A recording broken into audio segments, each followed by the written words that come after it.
Ladies and gentlemen, thank you for standing by, and welcome to the Flowers Foods First Quarter 2020 Results Conference Call. At this time, all participants' lines are in a listen-only mode. After the speaker's presentation, there will be a question-and-answer session. To ask a question during the session, you will need to press star 1 on your telephone. Please be advised that today's conference is being recorded. If you require any further assistance, please press star 0. I would now like to hand the conference over to your speaker today, J.T. Rick, Senior Vice President of Finance and Investor Relations. Thank you. Please go ahead, sir. Thank you, and good morning, everyone. Yesterday evening, we released our first quarter results. Our earnings release and quarterly slide presentation are posted on the Investors section of the Flowers Foods website. Our 10-Q is available on the SEC website. Before we begin our discussion, please be aware that it may include forward-looking statements about the company's performance and other matters such as the impacts of the COVID-19 pandemic.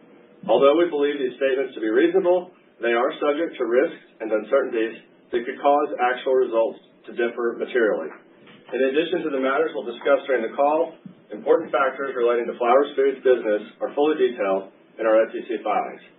Participating on the call this morning are Ryals McMullian, Flowers Foods Chief Executive Officer, and Steve Kinsey, Chief Financial Officer. Ryals, I'll turn the call over to you. Okay, thanks, JT. Good morning, everybody. I know we're one of your last calls amidst what's been a really hectic earnings season, I'm sure, for all of you, so thanks for joining us today. On behalf of Flowers, I do want to express my hope that you and your family and the ones you care about are staying safe and managing through this as best you can. These are certainly challenging times for everybody. And we've all had to pretty much adjust every aspect of our lives, both at home and at work. Our collective thoughts and prayers are certainly with all those who have been affected by the virus, including members of our own Flowers family. As we've worked to manage through the crisis, we've remained committed to 3 key priorities. First and foremost, obviously, it's imperative that we maintain a safe workplace and support our employees in every way possible. Second, it's crucial that we fulfill our obligation as a key part of the nation's food supply. And third, as always, we're committed to supporting the communities that we serve.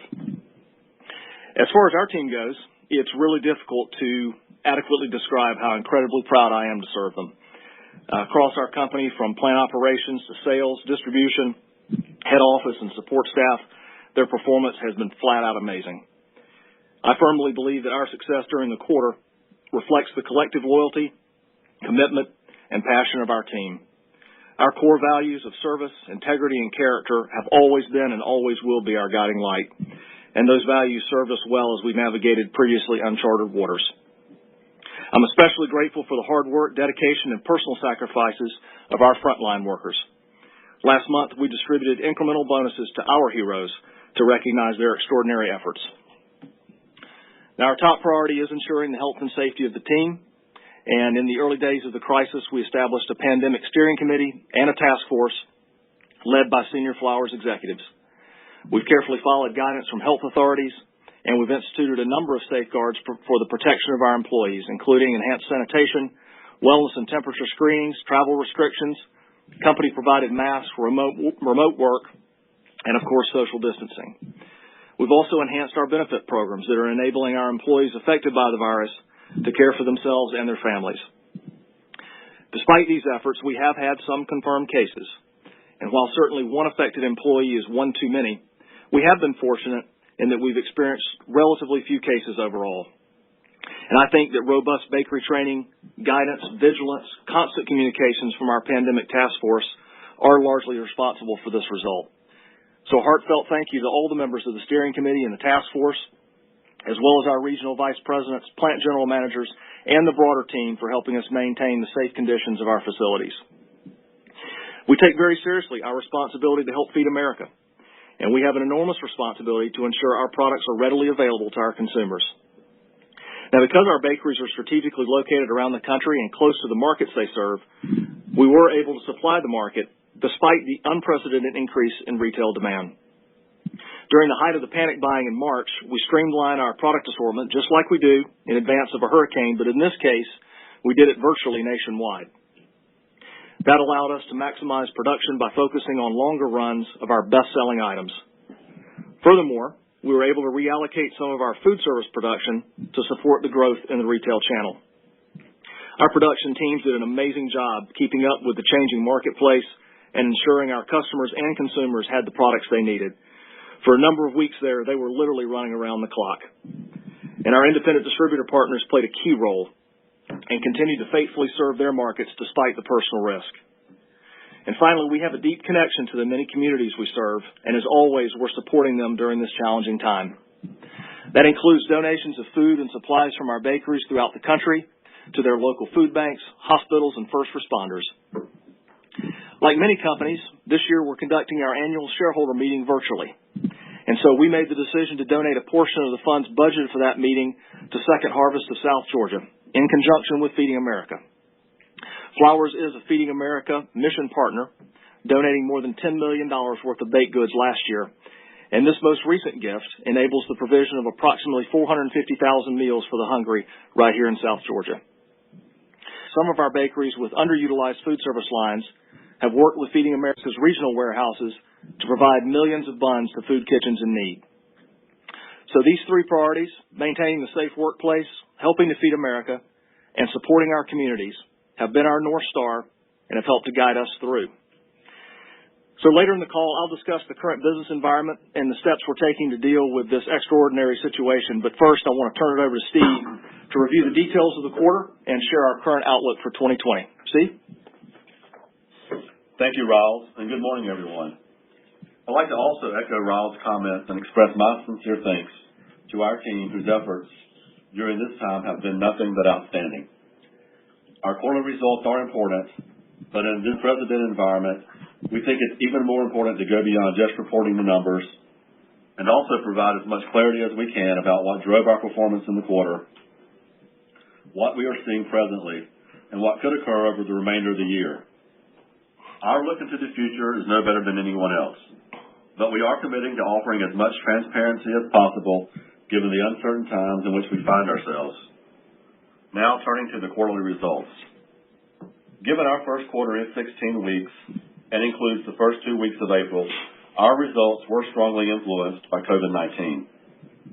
Looking at the cadence of our top line during the quarter, like most food companies, we experienced a soft January. Sales improved through February and early March prior to the widespread shelter-in-place orders. Once those orders took hold in mid to late March, we saw our retail sales accelerate as consumers began eating more meals at home. As a result, we generated record earnings and sales and delivered a second consecutive quarter of adjusted EBITDA margin improvement. Consolidated sales increased $85.5 million or 6.8% quarter over quarter. We estimate that sales increased by approximately 6.5% to 7.5% due to the impact of the COVID-19 pandemic in the quarter. Price mix drove 6.2% of the sales increase, with the main factor being the shift in mix to branded retail items due primarily to consumers eating more meals at home. Volumes contributed 0.6% to the overall sales increase, with retail channel volume growth offsetting declines in the food service and other non-retail channels. Looking at sales by channel, branded retail sales increased $133.8 million or 17.7%. Our brands continue to thrive with particular strength from Nature's Own, Canyon Bakehouse, Dave's Killer Bread, and Wonder. Store-branded retail sales decreased approximately $1 million or 50 basis points. Increases in sales of breads, buns, and rolls was offset by lost store-branded breakfast business and lower volumes in store-branded cake. Food service and other non-retail sales decreased by $47.3 million or 15%. Lower volumes due to business disruptions for most of our non-retail customers caused by the pandemic drove most of the decline. We saw these declines across all categories of our food service business, including QSR, broadline distribution, and schools and other institutions. In the quarter, gross margin, excluding depreciation and amortization, increased 190 basis points as the mix shifted to higher-priced branded retail products. Partially offsetting that benefit were $4.1 million related to appreciation bonuses paid to frontline workers and $1.7 million of startup costs incurred with the ongoing conversion of our Lynchburg, Virginia facility to an organic bakery. Excluding the items affecting comparability detailed in the release, adjusted SD&A expenses increased 70 basis points as a percentage of sales. The shift in product mix from non-retail to branded retail resulted in higher distributor distribution fees. Workforce-related costs increased primarily due to $2.1 million of appreciation bonuses paid to frontline workers. Also, due to performance, we recorded higher employee incentive costs. Considering the economic uncertainty, during the quarter we recorded additional bad debt allowances of $2.7 million for certain food service customers. GAAP diluted EPS for the quarter was a loss of 3 cents per share. This loss was driven by a 41 cents non-cash charge related to the termination of a defined benefit pension plan. During the quarter, we transferred the remaining benefit obligations and administrative responsibilities of our largest defined benefit plan to a highly rated insurance company. This was done as part of our pension risk mitigation strategy, which has helped to significantly reduce our exposure to changes in pension liabilities due to falling interest rates. We are pleased that this transaction was completed in line with our forecasted financial impacts, both cash and non-cash. Excluding this charge and the other items affecting comparability detailed in the release, adjusted diluted EPS in the quarter was 41 cents per share, up 9 cents compared to the prior year quarter. Based on our best judgment and analysis, we estimate that changes in the marketplace as a result of the pandemic caused GAAP and adjusted EPS to increase by approximately 9 to 10 cents per share. Turning now to our balance sheet, liquidity, and cash flow. In the first quarter of fiscal 2020, cash flow from operating activities increased $10 million to $106.2 million. Capital expenditures were $21.7 million, and dividends paid were $40.3 million. Our financial position remains strong. At the end of the quarter, net debt to trailing 12-month adjusted EBITDA stood at approximately 1.8 times, down from 2 times at 2019 year-end. Given the significant impact that COVID-19 has had on global financial markets, out of an abundance of caution and to ensure liquidity in these uncertain environments, during the quarter, the company drew an incremental $200 million on our credit facility. At quarter end, we held approximately $253 million in cash and cash equivalents and had $266.6 million of remaining availability on the credit line. All told, we have been pleased with how the business has performed in this uncertain environment, and we expect to reduce these excess borrowings over time. Now turning to our outlook for the rest of 2020. As we think about the year going forward, like most companies, we are navigating an uncertain business environment. In putting together our outlook, we balanced our outsized first quarter results against potential scenarios that could play out over the rest of the year. Based on this analysis, in the most likely scenarios, we are forecasting sales growth in the range of 2 to 4%. This includes the 53rd week, which is expected to contribute approximately 1.5%. We are forecasting adjusted EPS to be in the range of $1 to $1.08 per share, which includes the impact of the COVID-19 pandemic. As I said, there are a wide range of outcomes, some of which could result in sales and adjusted EPS outside of the ranges we are providing today. In a moment, Ryals will share more color on the factors we considered when setting guidance. For 2020, we are targeting capital expenditures in the range of $95 million to $105 million, which includes approximately $19 million related to the conversion of our Lynchburg bakery to an organic production facility. We expect continued strong cash flow generation, and our capital allocation priorities and philosophy remain consistent with our focus on maintaining and maximizing return on invested capital and growing shareholder value. Thank you, and now I'll turn the call back to Ryals. Okay, thank you, Steve. Well, suffice it to say, the current situation is certainly unlike anything we've ever seen.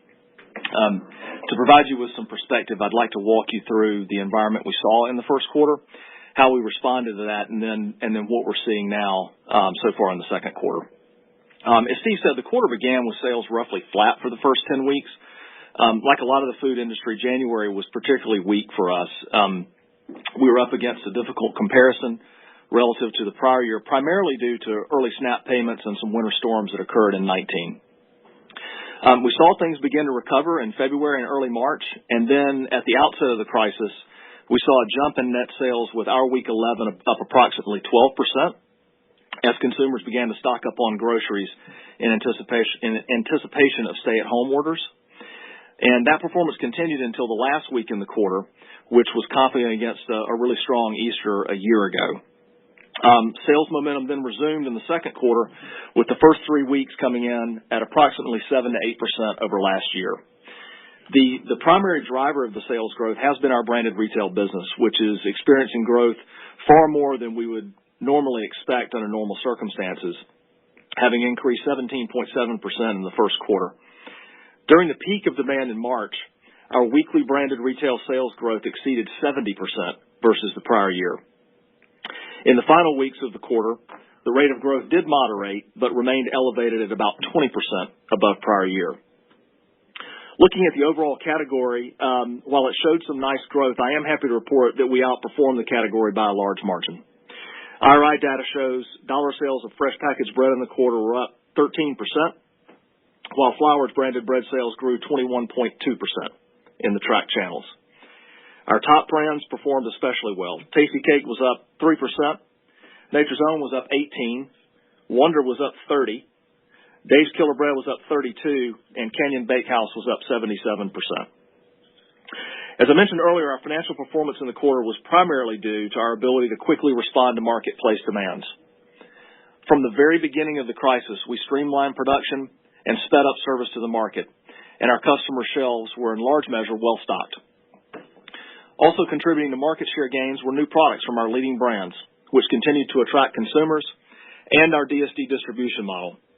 And in times of rapidly increasing demand like what we saw in the quarter, that advantage becomes even more apparent as our IDPs work tirelessly to keep product on the shelves. Not only did that distribution advantage result in higher sales in the quarter, but we also benefited from much greater numbers of consumer trials. For example, one major retailer reported that more than 2 million households tried our brands for the first time during the quarter. That's just one retailer. And we attribute that largely to our quality and the availability of our products. So we certainly hope to retain a number of these new consumers and realize a longer-term benefit as a result. As consumers spend more time at home, their shopping behavior has also changed, with fewer in-store visits and greater use of online shopping. And we think this will continue going forward. So to attract and retain these new digital consumers, we shifted advertising dollars away from traditional media and increased our e-commerce budget. The result of the shift in consumer activity and our greater emphasis on the e-commerce category was a significant increase in bread sales through that channel in the quarter, much of which occurred in the last 6 weeks. E-commerce sales in tracked channels of Nature's Own fresh bread and rolls increased 80%. DKB was up 86%, and Wonder was up 274%. We believe the advantages of powerful brands are even more pronounced in the growing online channel, and we hope to attract many of these new buyers by working to build strong, meaningful connections with them. Now, in contrast to the strong retail sales, food service results have been pressured as many restaurants closed or had to sharply curtail service. The timing of the decline directly corresponds to the much higher retail demand that we saw as the crisis unfolded. As states began to implement stay-at-home orders and other business restrictions, our food service results were negatively impacted beginning in mid-March and then worsening into April. So to give you a sense of the magnitude of that decline, in the final 4 weeks of our first quarter, non-retail sales were down more than 40% compared to the prior year period. Despite the decline in non-retail sales, though, our adjusted EBITDA margins did increase 120 basis points. Again, a primary driver of that margin expansion is the flexibility of our bakeries, many of which can produce a variety of products that serve both retail and non-retail customers. So as the demand for food service products declined, we were able to shift production to our retail products, which obviously were experiencing much greater demand. So although total volume in the quarter was relatively flat, it was that mix shift combined with lower stale product return that primarily drove the margin expansion in the quarter. Opportunities often come disguised as problems, and our recent results are particularly instructive relative to one of our strategic priorities, portfolio optimization. which we've continued to work on even as we manage through the crisis. Our performance in the quarter illustrates the significant potential of our optimization work. Combining the right portfolio mix with an optimal bakery network structure can drive significant margin improvement. And these results have strengthened our team's resolve to accelerate our work in this area and position ourselves to deliver improved margin performance over time. So that's really what we saw in the quarter and how we responded. I certainly hope that you can see from our results the strength and commitment of our team and the steps we've taken to ensure our success going forward. Now, to give you a sense for what we're seeing so far in the second quarter, branded retail sales certainly remain below the peak levels we saw in March, but are holding strong with 20% plus year-over-year growth rates. Food service results have improved slightly from the first quarter, but they do still remain depressed. So, as I said, overall, so far in the second quarter, we're seeing total year-over-year weekly sales growth around 7 to 8%. Looking forward, it's really anybody's guess where the market will find equilibrium. As I'm sure many of you have, as I've reviewed white papers and other resources, it seems to me that you can find research to support just about any position you want to take. To paraphrase Churchill, life would be intolerable if we could foresee to any large extent the unfolding course of events. So, at the end of the day, we don't know better than anybody else exactly how or when the market will change. But it does seem reasonable to assume that retail sales will eventually return to more normalized growth as people return to work and school and spend less time eating at home. And when that occurs, we would expect our non-retail business to benefit as restaurants open for more normal service and schools and workplaces drive cafeteria and vending sales. The real question is the trajectory and the speed of that recovery. On the one hand, you can imagine a large amount of pent-up demand with consumers kind of itching to get back out in the world as things begin to reopen. But on the other hand, you can also imagine many consumers remaining cautious for some time to come until they're convinced that the risk of eating out is acceptable. I think in particular about the travel and lodging industries and how long it might take them to fully recover. Less business travel, in my mind, means a lot less eating out in restaurants. In any event, life is unlikely to return completely to normal right away. Furthermore, summer holiday spending may remain muted to accommodate household-only celebrations. In fact, 1/3 of consumers already report their Memorial Day plans will be different this year due to the virus. How these changes of plans might affect the summer bun season is just one of the many, many factors we've taken into account as we think about our outlook for the balance of the year. Given the business shutdowns and the resulting high unemployment, it's also likely that we're already experiencing a recession. We have a diversified portfolio of products that target various price points, but our margins could be impacted if consumers decided to trade down from premium brands. The good news for us is that because the vast majority of our business is fresh DSD, we're able to quickly react to changing market dynamics and adjust our mix to meet whatever the market demands. So looking ahead, as Steve mentioned, while we did have a very strong start to the year, the reality is that a lack of visibility does make predictions very difficult. We've tried to give you at least a sense for what variables, both positive and negative, could impact our business. Barring extraordinary circumstances, we feel comfortable that our current guidance range is appropriate. While there are certainly scenarios in which our earnings could come in above the range for now, and given the facts available to us, and keeping in mind the summer bun season is still ahead, we expect our results to fall within existing guidance. In summary, we'll do our best to position ourselves to succeed no matter what the environment.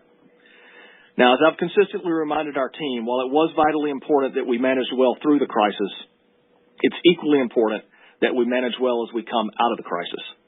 And that's why we've got to keep one eye focused on the future and not lose sight of our 4 strategic pillars: focusing on our brands, prioritizing improved margins, pursuing smart M&A, and developing the team. Our brands are strong and they're driving growth.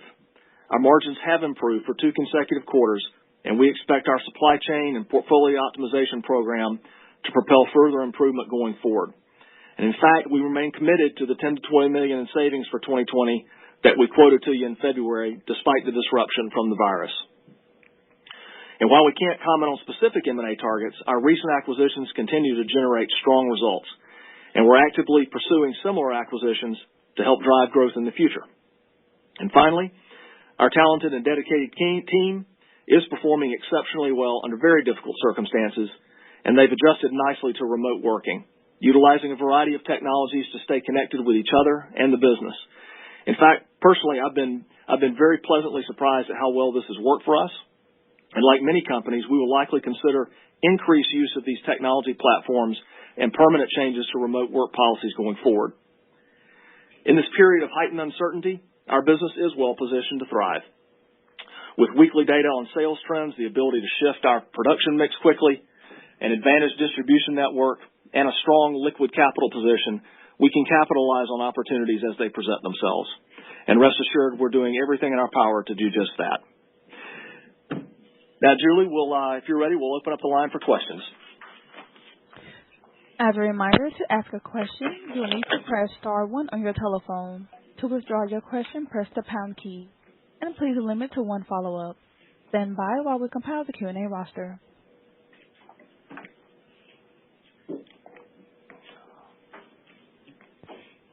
And your first question comes from Bill Chappell with SunTrust. Thanks. Good morning. Morning. Hope you and your families are doing well. Thank you as well. Wanted to just talk a little bit more on to food service. Maybe just remind us of the kind of the breakdown of both quick serve versus fast casual, and then kind of your exposure. I mean, I know you have fairly national exposure for retail, but just in terms of food service, how it relates to some of the states that are moving faster to open versus slower. I mean, be it California versus Georgia. Sure. Bill, we normally don't break out the food service segment into those discrete items, but just speaking overall, it's about 20% of our business overall, food service. And we generally serve all the channels within food service, whether that be broadline or vending or QSR restaurants, that sort of thing. So it's fairly broad across all those categories. Obviously, as the lockdowns began and restaurants closed, the effect was pretty immediate on the food service business. More recently, we've seen the QSR oriented folks, the ones that are able to maintain drive-through service, a little bit on the takeout side, have started to come back a bit. And even within that, in the QSR segment, there are kind of those that are doing better than others. Some have maintained pretty good base of sales, all things considered, whereas others have experienced a pretty precipitous drop off in business. Obviously, the sit down restaurants, the fast casual type things that can't host any patrons, they've been significantly affected, which in turn, significantly affected our food service business. Now, as states start to reopen, it's a little too early, I think, to really tell. As I mentioned in the prepared remarks, we have seen volume start to come back, but it's been rather slight so far. Just kind of, I would say, over the last maybe 2 to 3 weeks, we've seen a little bit of improvement there, but not enough to call it a trend just yet. Got it. And then switching just to kind of costs, especially promotional and advertising. I mean, how does that schedule, your promotional schedule or your advertising, especially with advertising rates coming down on TV side, and I imagine other areas as well, over the next few months? I mean, how do you change that? And is there any offset with, I don't know if there's plans for other incremental pay, bonus pays or stuff like that's baked into your guidance?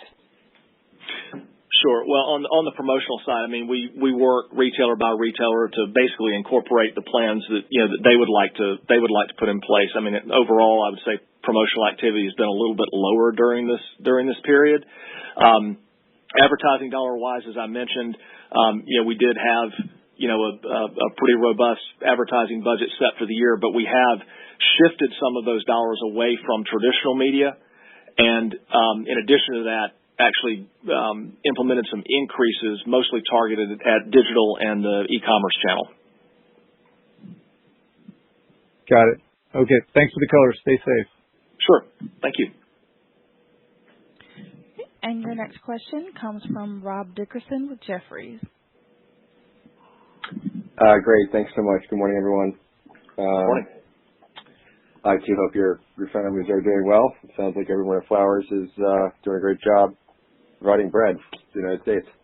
So thank you for that too. So look, I guess I have a bunch of questions. I'm going to try to keep it short though.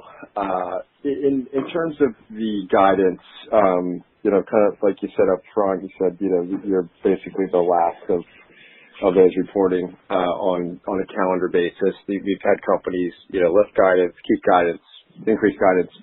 You're holding guidance for the year, and speaking more specifically to the top line. But obviously the first quarter came in very strong given the COVID lift. And then you have comments around, the first few weeks of the quarter around 7 to 8%. So I guess, the first question I have is, I'm not sure if you can potentially dimensionalize, maybe like your base case. And if we think about, branded retail versus private label versus food service. And I just asked that obviously because once you X out the 53rd week, we're kind of talking, let's say 1 to 2% organic. But the first half of the year obviously seems fairly strong. So trying to understand better, what could decelerate maybe in that back half. And I know you mentioned buns in the summer, but still just given what that first half could be, it seemed like a little bun pressure might not be that big of a deal. And then I have a follow-up.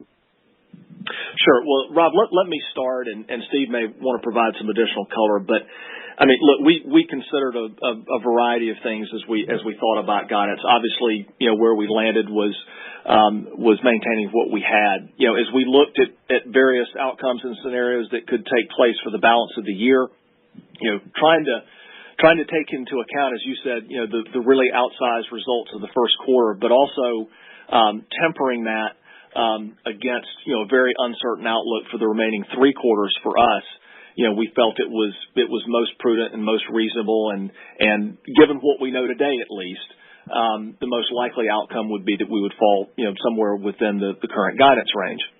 I think the real uncertainty is centered around where everything settles out, and what I mean by that is, how long does the elevated retail environment remain elevated? And then on the other side, as I said, what is the trajectory and speed of that food service recovery and the balance between the two? And also factoring into that food service recovery is how it recovers, because kind of to Bill's previous question, in the mix of our food service business, if it turns out to be the case that what recovers the quickest and the most is the QSR business, that just so happens to be the lowest margin food service business we have. And so from a mix standpoint within food service, obviously that's not the optimal outcome for us. So, there are a variety of scenarios. We talked about the summer bun season. How much is that going to be affected? I know in my home state of Florida, you still can't rent. Still can't do rentals, beach rentals in Florida, for example. And if that does open up before Memorial Day, it's limited. It's going to be limited to in-state residents. Nobody from out of state can rent. And then there's got to be like a 3-day waiting period in between rentals. So it's just those kind of restrictions that you can see that being somewhat disruptive to that really important summer bun season for us. And it's just, at the end of the day, it's just too early to make that call. And so again, we just thought the most prudent, conservative way to handle this was not to pull guidance, because we also thought that was extreme, that was not necessary. We feel confident with the range that we have out there, but by the same token, too early to make any other adjustments. Steve, anything else you want to add to that? Yeah, just one other comment, Rob. I mean, obviously, the unemployment rate and unemployment continues to, be a national concern, and the impact that on how that will impact the consumer. I think Ryals mentioned in his comments, a trade down from premium to non-premium, even on the retail side. As you said, to service the market, we did like we typically do with hurricanes. We shifted to long runs of products. So there's not a lot of changeovers. As the market kind of normalized and you start bringing back some of that SKU assortment to the market, there's also the risk of a shift, even with the, eating meals at home. So just concerned about that, that factor as well. So you couple that with kind of the trajectory of the recovery around food service and how the country opens back up. We thought it was just, as Ryals said, prudent to remain where we are today until we have more clarity. Okay, that all makes complete logical sense. And just for the follow-up, this is more of a, I guess, kind of a theoretical question around DSD. You mentioned that there was a larger shift to online.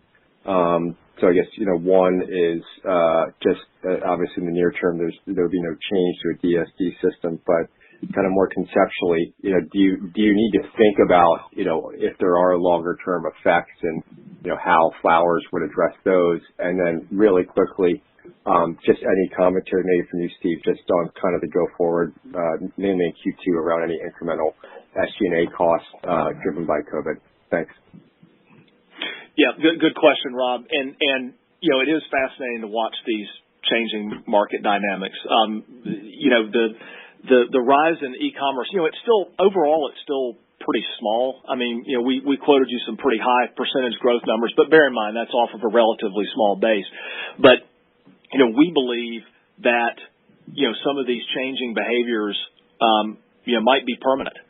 And as consumers were almost forced in a way to adopt a different way to grocery shop, they've gotten more comfortable with it along the way too. I mean, you guys have seen the number of employees that Instacart, for example, has hired. I mean, that alone demonstrates just the wild growth of this. And so, as the marketplace changes, we'll have to change with it.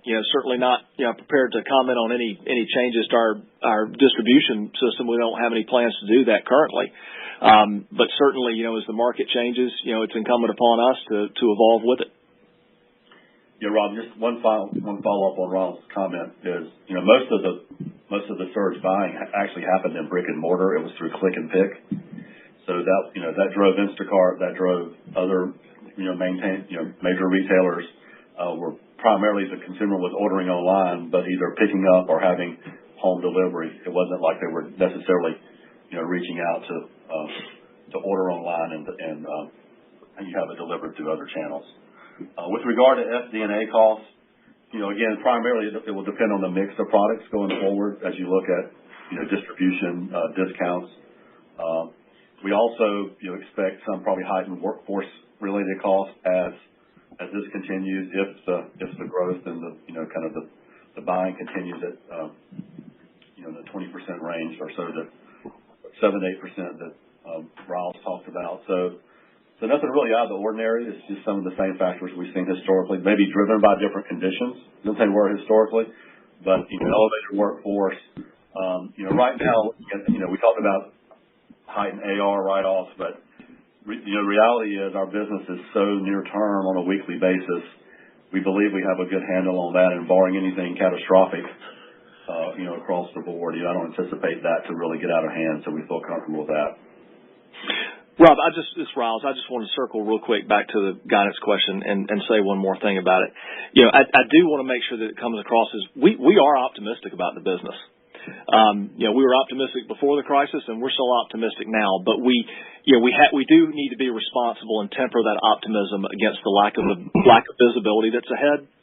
But having said that, we certainly believe in our brands. We believe in the strategies behind the brands, the resources we're deploying behind them, our portfolio and supply chain optimization work. All of these are net positives. And as I mentioned in the prepared remarks, that work has in large measure continued on, even as we manage through this process. So, in very large measure, all that remains on schedule. So, we do still feel very, very good about the business. It's just it's an unprecedented, uncertain environment. Simple as that. Yeah, I agree. Doing a great job. Thanks so much. Thank you, Rob. And your next question comes from Mitch Pinheiro with Sturdivant & Company. Hey, good morning. Morning. Good morning. So, a couple questions. I was actually curious how you calculate, the COVID sales benefit to your business. Was it just looking what your plans were and versus last year? How do you come up with a number like that? So, Mitch, what we did is we went back and looked, kind of at the performance coming out of January and through February, and then we did several different scenarios and built off of, the trends that we were seeing. through those first 2 months, and then we made some adjustments, based on what we thought could potentially happen in the back half of the first quarter with the holiday period as well. So, we feel like we made our best attempt at that, and we did it in two different functions. We did it within our insights group, and we also did it within our FP&A and accounting teams. And so, we took different views on sales trajectory as well. Okay. Then I'm curious, from your customer point of view, at the height of the lockdowns, and you go to the supermarket, obviously, the shelves were bare, and I imagine your customers just would take any product that they could get in terms of fresh bread. And I'm curious, so at that point, do your customers maintain their order pattern, your brands and private label? Did they just accept anything? Do you guys, from an internal to make long runs and things like that, do you guys just say, we're not doing private label right now? How did that whole situation pan out, and how is it evolving today? So, Mitch, at the end of the day, the retailers want the shelves stocked. Now, even with the exemplary service that we provided, I'm not going to sit here and tell you that we didn't have, some out of stocks. The panic buying was so large, particularly around our week 12, which I think was the peak of it for us. It was super hard, to keep it fully stocked 24 hours a day. But, we, like I said, we shifted production over from food service to help support. And, as far as the, private label branded mix, in order for us to get that much production out faster, we have to eliminate changeovers. And so what you want to do is get the longest runs you can of the best selling items. And that's how you get to the market the fastest. The changeover times, changing, different private label bags and things like that eats up so much time during the day that it does impact your ability to get enough product out. So that's why, just like in a hurricane, in Florida, that's why you go to that limited SKU assortment so you can get as much out as possible. Just this time, we did it in virtually every bakery. Okay. And then, Ryals, you spoke about how you and your team, are looking at, you've been focused on the right assortment within a bakery and the right, configuration of your bakeries, and a lot of that drove your one of the highest EBITDA margins I've seen in a long time. How do you keep that going? How do you maintain? Is that has this opened your eyes to different any other different not objectives, but the way you're going to look at mix in the future? Can you talk about that a little bit? Sure. I wouldn't say that it's changed any of our viewpoints, but it certainly solidified the viewpoint that we already had. Certainly we understand, the value of having the right mix and a skew, if you will, more towards branded products, particularly as, we've begun to acquire some of these really, fast growing, more premium priced brands. But I think what it did, this is an extreme example to be sure, but I think what it did for me and the team is really solidify the fact that the way we're approaching it, the way we're thinking about this is the correct way. Again, extreme example, but over time, as we focus more on branded products, as we optimize our food service business, et cetera, you would hope to see over time that shift in mix to become a more permanent fixture and us be more skewed towards higher margin branded items. Okay. All right. Well, thanks for the questions.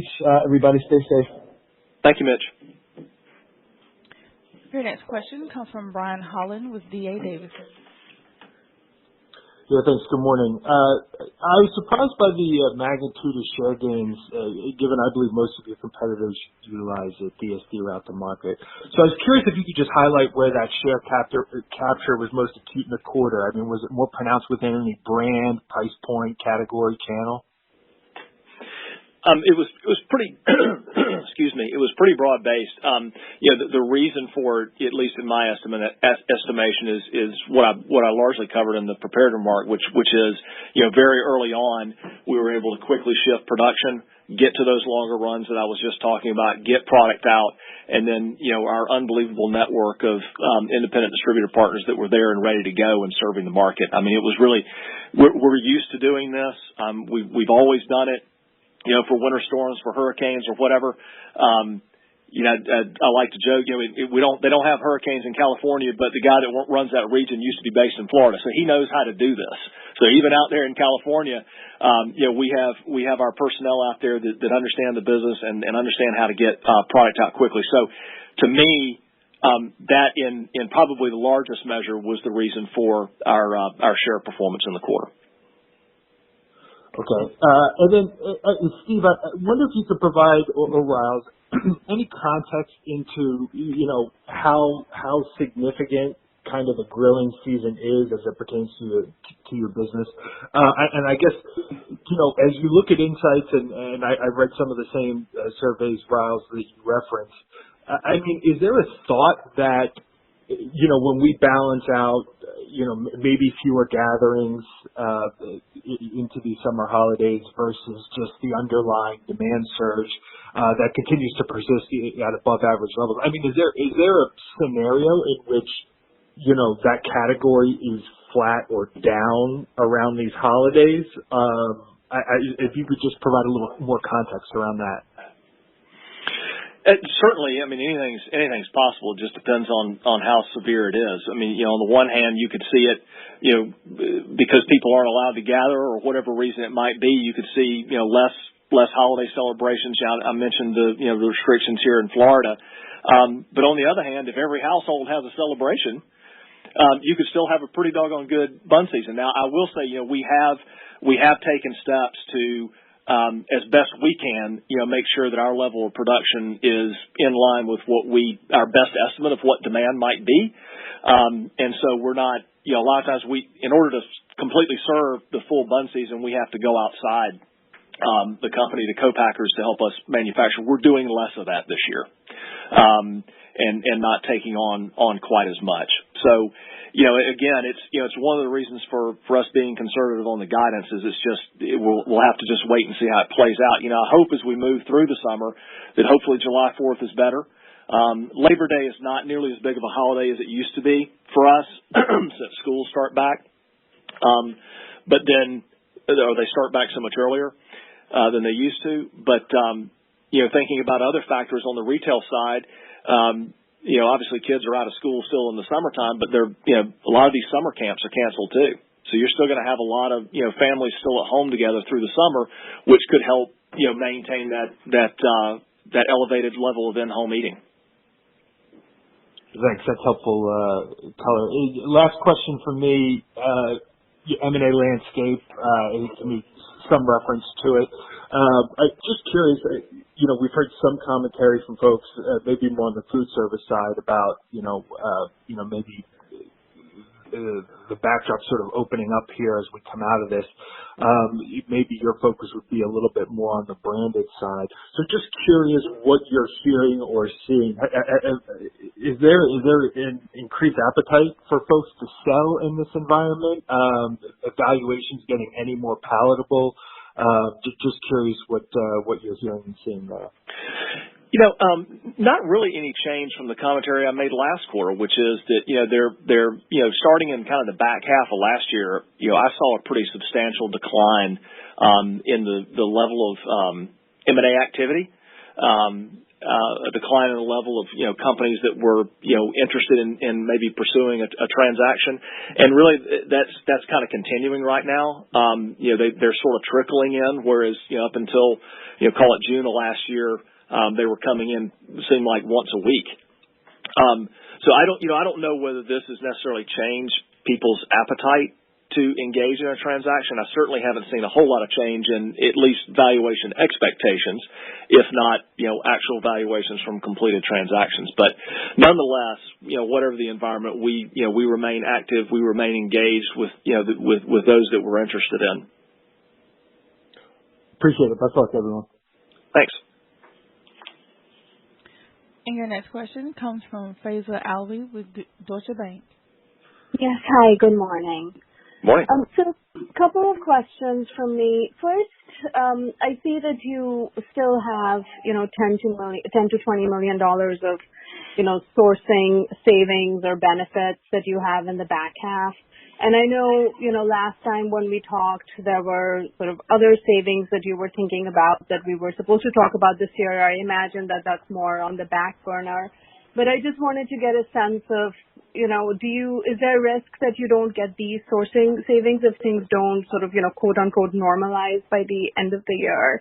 And, how should we think about, incremental cost savings that we were talking about last time? Sure. So on the 10 to 20, obviously we remain committed to that. Everything remains on schedule. Amazingly, even with everything else that's going on. So we feel very good about that 10 to 20. I do think that there is likely some additional benefit behind that, but we're still in the midst of doing our work around that and not ready to comment any further just yet. Okay. And then, I know you've historically talked about, improving the margin mix as it relates to the food service business. And I'm wondering if sort of this crisis, does this make it more difficult for you, or does this provide an opportunity for you to maybe have some of those conversations with your customers and sort of improve the margin mix as we look ahead? Well, it doesn't make it any easier or any harder. I think what the crisis has done is kind of strengthen our resolve to go ahead and speed up some of the work, which is what we're doing. We were already talking to various customers about the margin profile of their business and how it fits strategically with us and with them, frankly, going forward.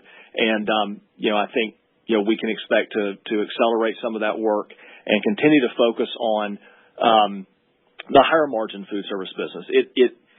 The food service side of things, while it is overall lower margin than the branded side, it is a very important part of our business in the sense that it does cover a lot of overhead for us. We're a very high fixed cost business, so it serves a very, very important role there. And then in addition to that, as we mentioned, when you have extraordinary situations like this, you're able to flex production to retail as well. But at the end of the day, to answer your question, it doesn't make it any easier or any harder. It's necessary work either way.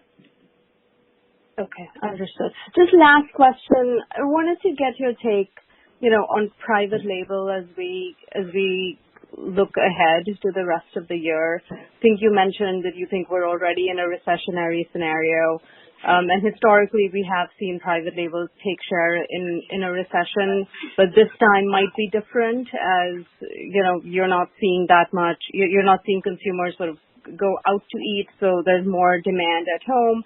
And there's been a lot of talk about consumers going back to, trusted brands. So I'm just curious what your take is on how this will play out, through the course of this year. Sort of, are consumers going to want stick with trusted brands, or do you see, a greater risk towards private label? Sure. Well, historically in our category, and I'm just speaking to our category, not others.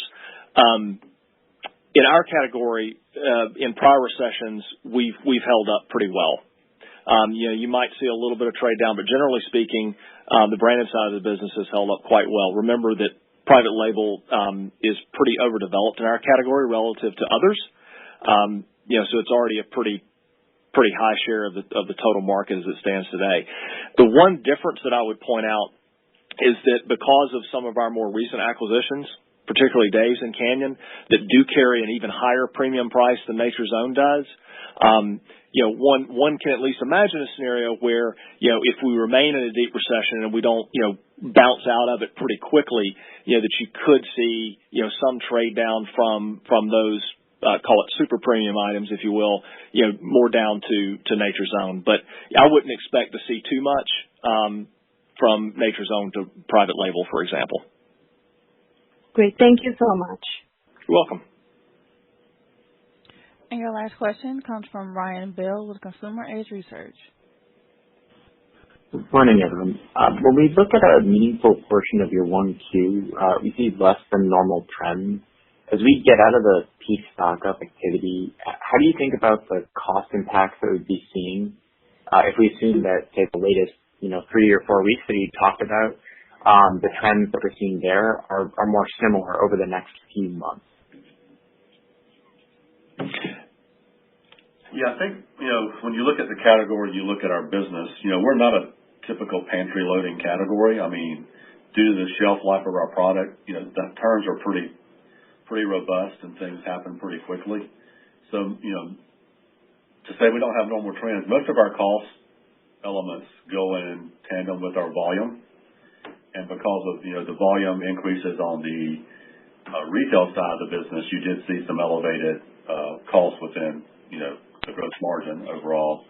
And then you also did see the elevated distribution costs because of the higher priced items and the fact they were primarily flowing through DSD. So I think, relative to the sales line, most of the costs should trend, relatively the same as it progresses, even if the top line pulls off, backs off somewhat. The one area where we did see, significant benefit this quarter, and we actually have talked about this for several years now, was the stale line. Obviously, as the market, reacted and, shelves were empty, we did see a fairly significant decline in our overall sale percentage. That is the one cost element, or the one item that could trend slightly differently as the top line, pulls back somewhat over the next quarter or two, and we'll just continue to watch that. But realistically, I don't expect any significant cost pressure to come out of left field that, we haven't already seen.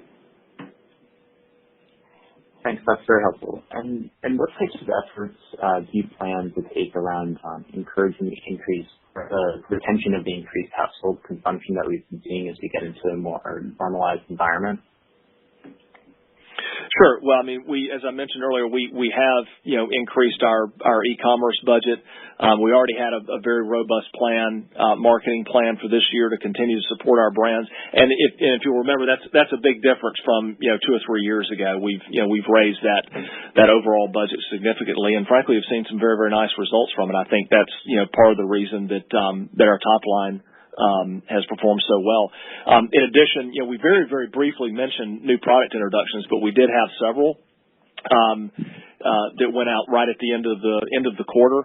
And so, continuing to innovate and bring, new exciting products to consumers is another way that we hope to continue to retain their loyalty. Great. Thank you. That's it for me. Thank you, Ryan. And Mr. McMullian, there are no more questions at this time. Okay, well, thank you all very much for your time today and for your interest in Flowers. And we certainly hope that each and every one of you continue to stay safe. Take care. Ladies and gentlemen, this concludes today's conference call. Thank you for participating. You may now disconnect.